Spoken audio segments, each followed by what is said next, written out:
하나님께서 오늘 우리에게 주시는 말씀 사도행전 11장 19절에서 26절까지 말씀입니다. 사도행전 11장 19절에서 26절, 제가 가진 성경으로 신약 206쪽에 있습니다. 함께 우리 화면을 보셔도 좋고요. 하나님 말씀 합독하겠습니다.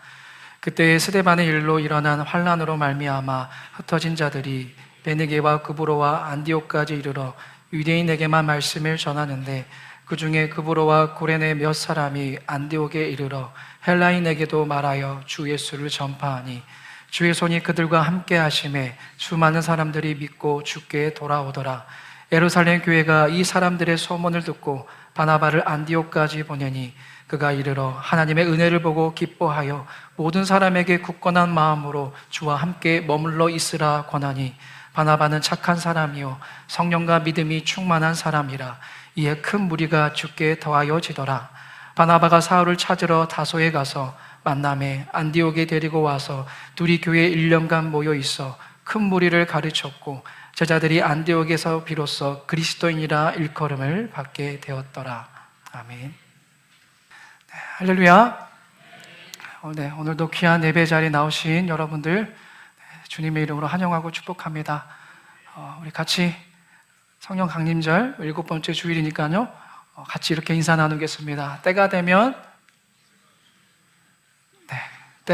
이루십니다. 외우세요. 같이 옆에 분들 바라보시면서 축복하며 인사하겠습니다. 때가 되면 이루십니다. 때가 되면 이루십니다. 네. 어떻게 때가 되면 이루시는 그 하나님을 좀 한 주간 만나셨습니까? 여기 이분들이 많이 만나셨던 것 같아요. 여기 계신 분들이. 다시 한번, 때가 되면 이루시는 하나님을 한 주간 동안 만나셨습니까? 네, 이제 조금 때가 되면 이루시는 하나님을 만나셔야 됩니다. 네.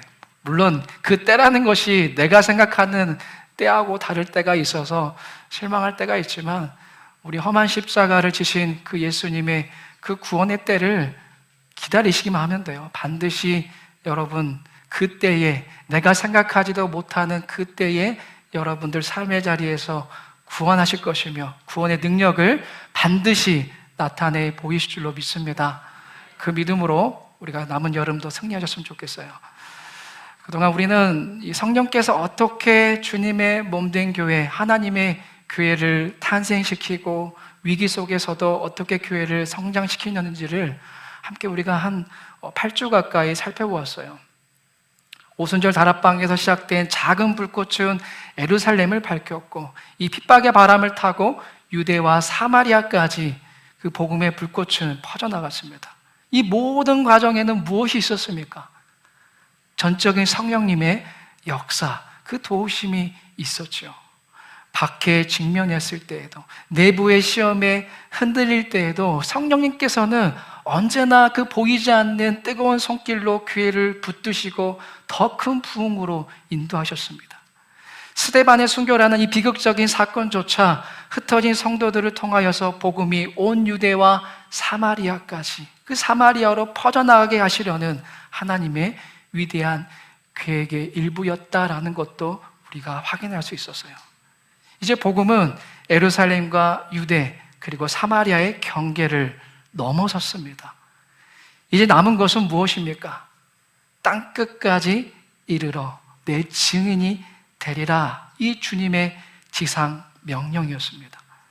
자, 그런데 놀랍게도 이 위대한 사명을 위해서 하나님께서 특별한 애정 가운데 선택한 교회는 초대교회의 원형이라고 할 수 있는, 어머니의 교회라고 할 수 있는 예루살렘 교회가 아니었어요. 오늘 우리가 함께 살펴볼 안디옥 교회였습니다. 안디옥 교회는 단순히 새로운 지역에 세워진 교회가 아닙니다. 기독교의 역사의 흐름을 바꿀 위대한 거대한 전환점이었어요. 오늘 이 안디옥 교회 이야기를 통해서 이 시대를 살아가는 우리 교회를 향한 하나님의 그 귀하신 뜻이 무엇인지를 함께 또 발견하는 그런 은혜의 시간이 되기를 소망합니다. 안디옥 교회 이야기를 우리가 좀 이해하려면은 먼저 안디옥이라는 이 지역, 이 도시의 무대를 알아야 돼요. 당시 안디옥은 로마 제국 안에서 세 번째로 큰 도시였습니다. 오늘날의 뉴욕이나 런던처럼 동방과 서방의 모든 인종과 문화, 부와 사치가 뒤섞여 있던 그런 국제적인 대도시가 안디옥이라는 도시였어요. 하지만 이러한 화려함의 이면에는 영적인 그런 깊은 어두움이 있었습니다. 그 안디옥이라는 도시에는 온갖 우상과 탐욕과 또 신비 종교가 난무했어요. 도덕적으로도 너무나도 타락하였습니다. 그런 도시가 바로 안디옥이었어요. 한마디로 무슨 말이에요? 복음이 온전하게 뿌리 내리기에는 너무나도 척박한 땅이었다라는 것입니다. 그런데 바로 이곳에서 하나님의 교회는 가장 예상치 못한 방식으로 시작됩니다. 오늘 우리가 읽은 사도행전 11장 19절은요, 이렇게 기록하고 있어요. 제가 읽어드립니다. 그때에 스데반의 일로 일어난 환난으로 말미암아 흩어진 자들이 안디옥까지 이르러라고 기록하고 있어요. 그러니까 하나님의 교회의 시작은 위대한 선교 전략이나 계획이 아니었다라는 거예요. 환난이었습니다. 끔찍한 박해였어요. 예루살렘에 불어닥친 시련의 바람이 마치 민들레 호씨를 사방으로 흩날리듯 이름 없는 그 성도들을 제국의 심장부로 밀어넣었다라는 겁니다. 그들은 베드로나 요한과 같은 위대한 사도들이 아니었어요. 모든 것을 잃고 낯선 땅으로 피신온 성경에 이름조차 기록되어 있지 않은 그저 평범한 성도들이었습니다. 자, 그런데 그 이름 없는 평범한 성도들이 기독교의 역사를 바꾸는 위대한 일을 해내게 됩니다. 우리 20절의 말씀은 같이 한번 화면을 보시고 읽어볼까요? 시작. 그 중에 구브로와 고레네 몇 사람이 안디옥에 이르러 헬라인에게도 말하여 주 예수를 전파하니. 아버지. 자, 이 한 구절에 놀라운 혁명이 담겨 있습니다, 여러분. 당시 흩어진 대부분의 성도들은 늘 그들이 생각하고 있는 사고의 방식대로 자신들하고 편안한, 자신들과도 소통이 가능한 이 동족들에게만, 유대인에게만 복음을 전하였어요. 그것이 상식이었습니다. 그러나 지중해 연안의 도시 구레네와 지중해 성 그부라 출신의 이 성도들은 달랐습니다. 그들은 이미 여러 문화를 경험하였어요. 또 디아스포라 유대인들이기 때문에 민족이라는 익숙한 울타리를 이들은 과감하게 넘어섰습니다. 그리고 전혀 다른 문화와 배경을 가진 이방인, 바로 헬라인들에게 주 예수를 전하기 시작했습니다. 자, 이들의 작지만 용기 있는 발걸음, 그 믿음의 발걸음에 대한 하나님의 응답은, 그 반응은 무엇이었습니까? 오늘 21절은 놀라운 결과를 우리에게 보여주고 있어요. 같이 한번 또 21절 함께 읽습니다. 시작. 주의 손이 그들과 함께 하심에. 아멘. 자, 사실 그들에게는 예루살렘 지도부의 허락이나 신학의 정당성도 없었습니다. 어쩌면은 무모해 보일 수 있는 순종이었어요. 그저 땅끝까지 나아가서 어느 누구에게나 복음을 전하라는 그 예수님의 명령에 그들은 순종할 따름이었어요.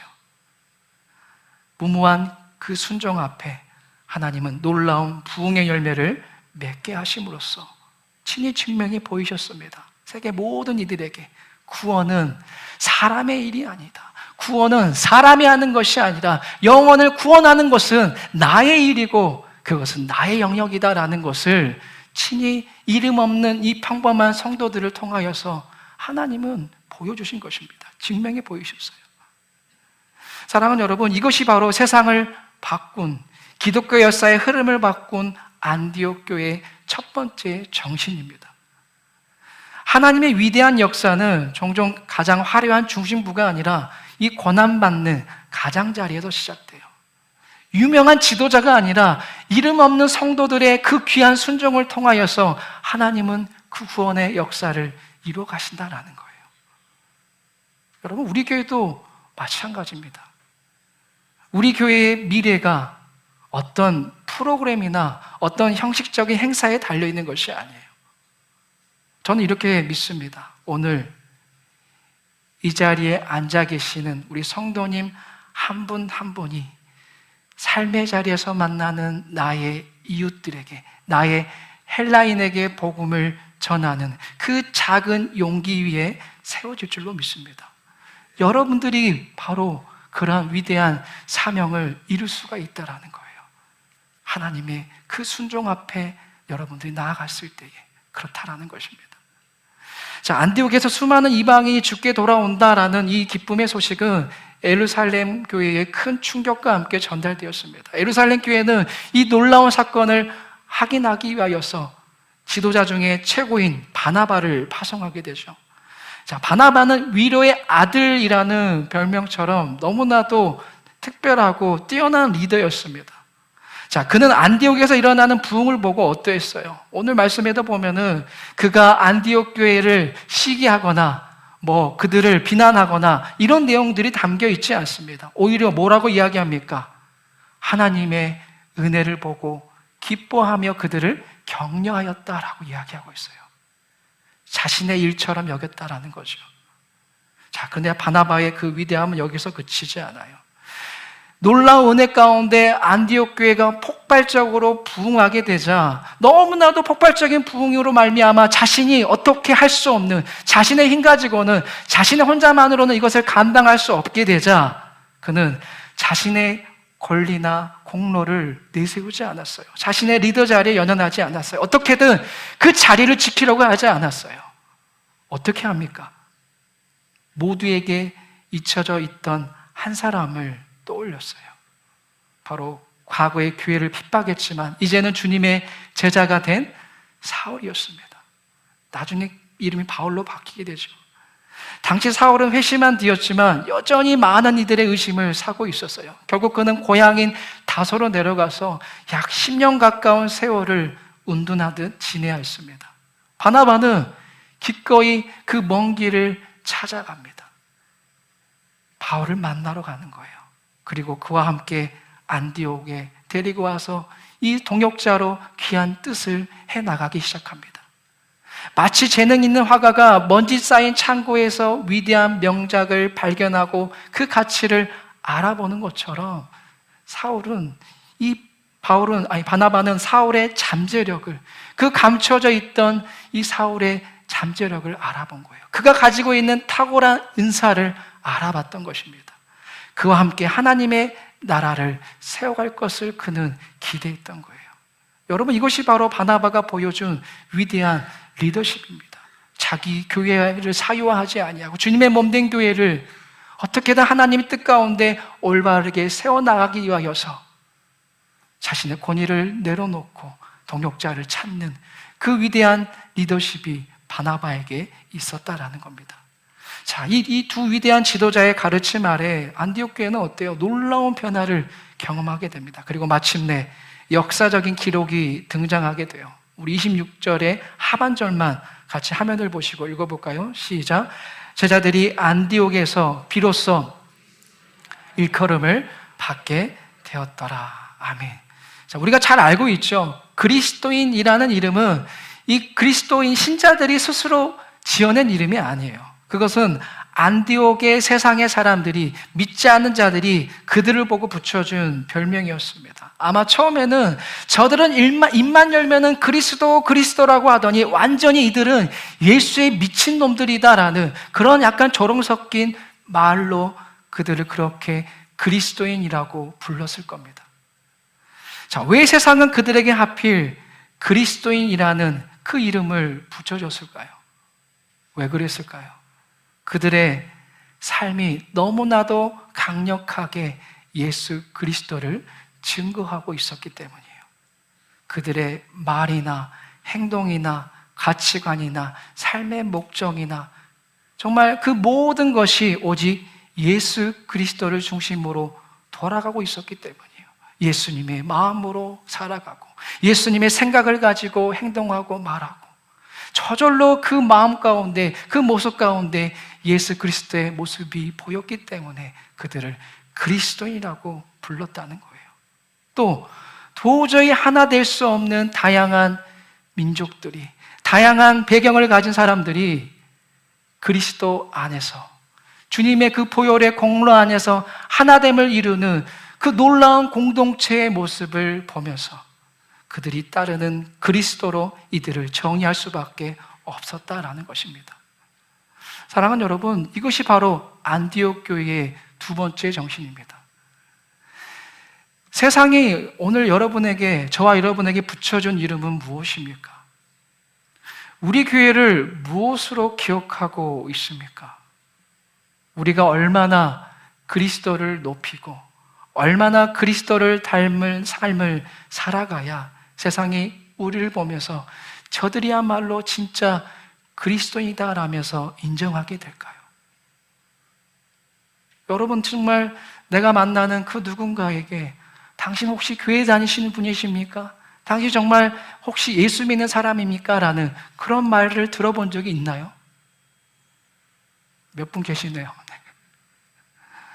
여러분, 세상은 우리의 말이 아니라 우리의 삶이란 책을 읽습니다. 우리가 스스로에게 어떤 이름을 붙이는지가 중요한 것이 아니라 우리의 삶의 페이지마다 무엇이 기록되고 있는지가 더 중요해요.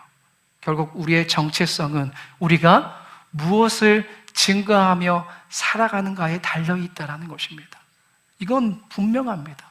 한번 여러분의 삶의 모습을 반추해 보세요. 내가 무엇을 증거하며 살아가고 있는지, 내가 하고 있는 말의 그 내용이 무엇인지를 한번 생각해 보십시오.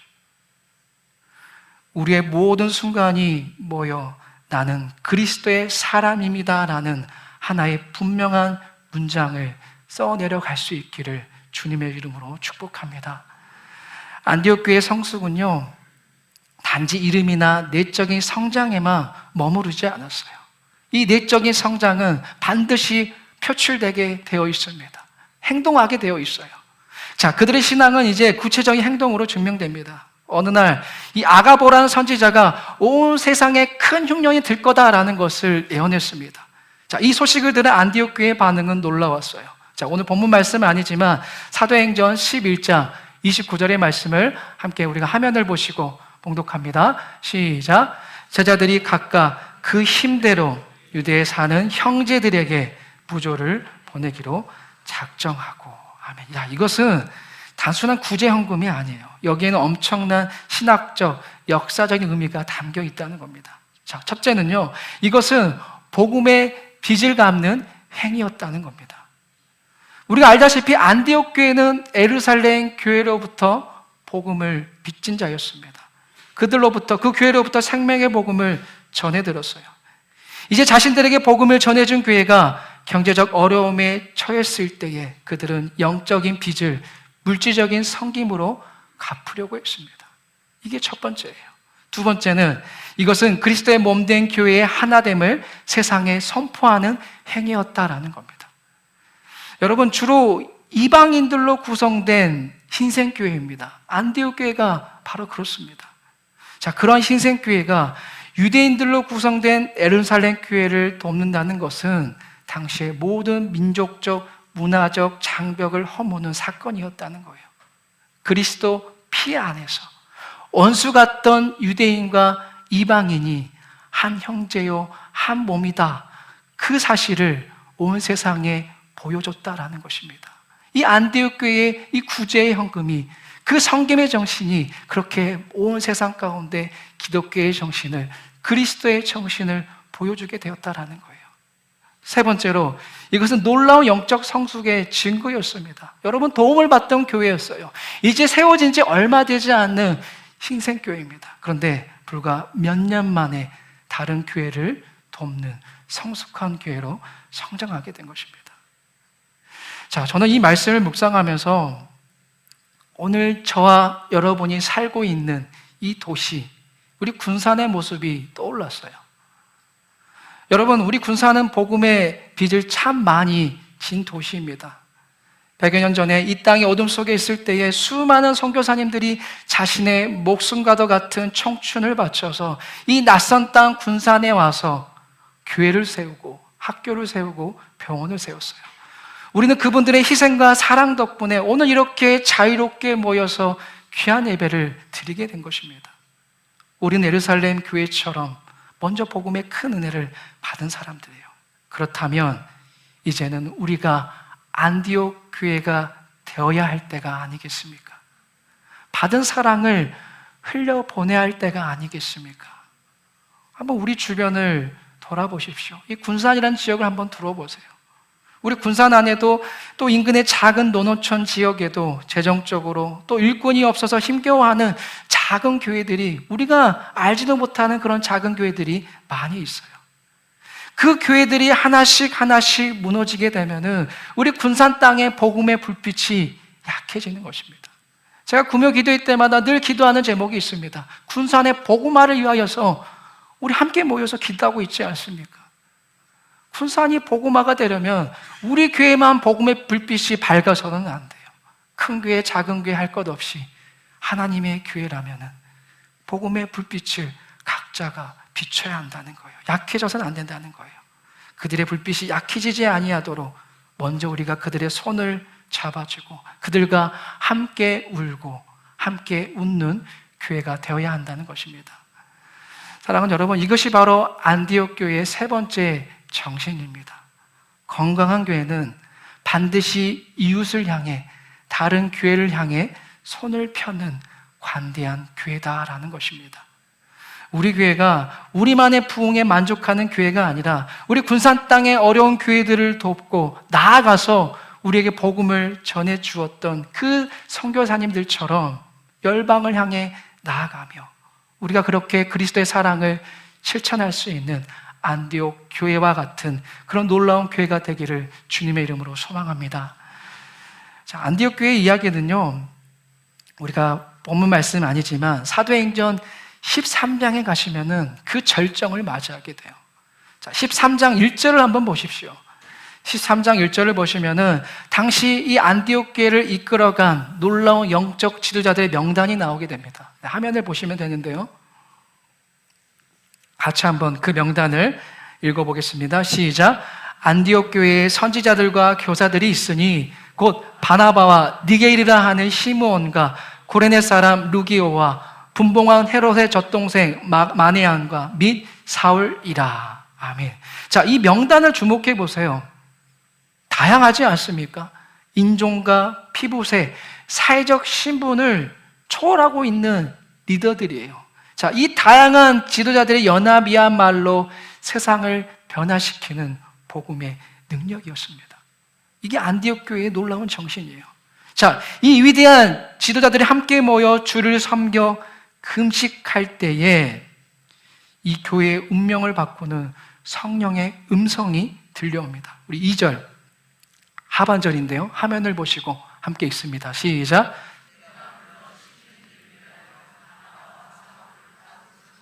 아멘. 자, 불러시키는 일을 이하여서 바나바와 사울을 따로 세우라. 무슨 말이겠어요? 지금 성령께서 안디옥 교회의 두 기둥, 정말 거대한 정신과도 같은 이 두 사람을 성령님께서 파송하시겠다라는 거예요. 보내시겠다라는 것입니다.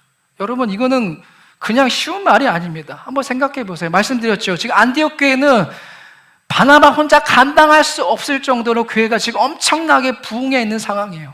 하나님의 은혜 가운데 이 지금 바울이 와서 지금 그나마 안정되어져 가고 있는 그런 상황입니다. 아직 두 사람의 힘이 필요해요. 그 두 사람의 리더가 필요합니다. 그런데 성령께서 바로 그 두 사람, 안디옥 교회의 가장 핵심적인 자산이자 가장 소중한 지도자를 뭐 어디로 보내겠다라고 말씀하지도 않으세요. 알 수 없는 어딘가로 보내겠다라고 말씀하세요. 인간적인 생각으로는 말도 안 되는 일이에요. 마치 한창 잘 나가는 팀의 감독과 주전 스트라이커를 동시에 다른 팀으로 보내는 것과 같은 겁니다.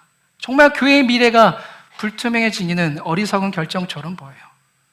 여기에 대한 이 정말 어리석은 것처럼 보이는 이 일에 대한 안디옥 교회의 반응은 무엇입니까? 3절의 말씀을 보십시오. 그들이 어떻게 했는지 함께 화면을 볼까요? 함께 읽습니다. 시작. 이에 금식하고 기도하고 두 사람에게, 네, 여기에 대해서 이 성령님의 음성에 대해서 바나바와 사울을 보내라, 파송해라 라는 그 음성에 대해서 불평하거나 주저앉지 않았어요. 다시 기도하며 하나님의 뜻을 확인하고 두 사람을 축복하며 기꺼이 세상으로 파송했다라는 것입니다.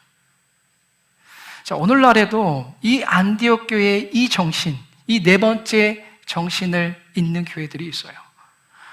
한창 성장하는 교회가 가장 촉망받는 부목사와 헌신적인 성도들을 따로 떼어서 교회가 없는 낙후된 지역에 새로운 교회를 개척하도록 파송하는 것입니다. 실제로도 그런 대형 교회들이 있습니다.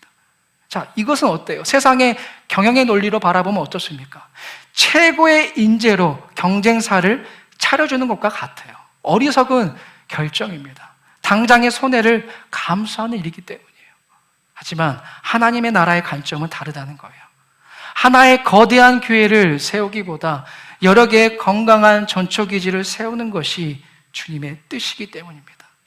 그리고 놀랍게도 가장 소중한 것을 내어준 교회는 잠시 동안 허전함을 느끼지만 이내 새로운 일꾼과 더 큰 비전으로 채워지는 것을 경험하게 되는 것입니다.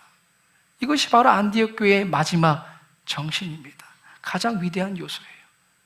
안디옥 교회는 이 교회의 존재 목적이라는 것이, 이 땅에 하나님께서 교회를 세우신 그 목적이라는 것이 그저 사람을 모아서 우리 안에 가두는 것이 아니라 우리끼리만 많이 모여서 우리끼리만 부흥하자, 이것이 아니라 하나님의 나라를 위하여서 세상으로 파송해야 된다, 세상으로 계속해서 보내야 한다라는 그 복음의 정신을 그들은 알았다라는 거예요. 그 하나님의 그 마음을 그들은 헤아렸다라는 것입니다.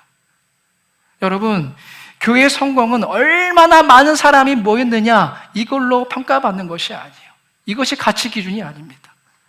얼마나 많은 사람을 진정한 그리스도의 제자로 교회가 길러내서 양육하여서 이들을 세상 가운데 얼마나 많이 파송하느냐, 여기에 달려 있다는 거예요. 이게 바로 교회의 본질이다라는 것입니다. 여기에 하나님은 교회를 주목하고 계신다는 거예요.